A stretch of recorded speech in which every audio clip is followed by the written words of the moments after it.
Hello, this is Stefano with Stefano's Espresso Care, and I'll be showing you how simply you can check for scale buildups or sediments on the Pavoni pressurestat or a pressurestat pipe. This is a Pavoni Lever machine, of course, and it is the version obviously with a pressurestat.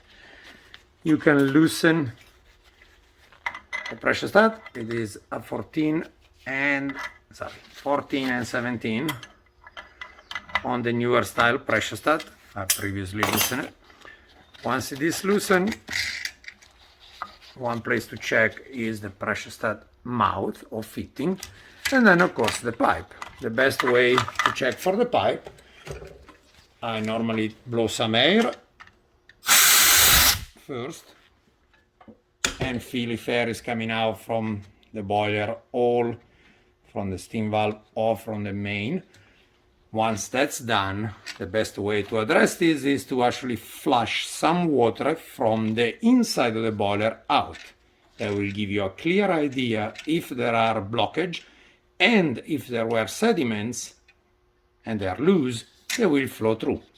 Indeed, if there is no flowing, that means that buildups are clogging the pipe, and you need to address it accordingly, descaling or unclogging it and such. Thank you for watching.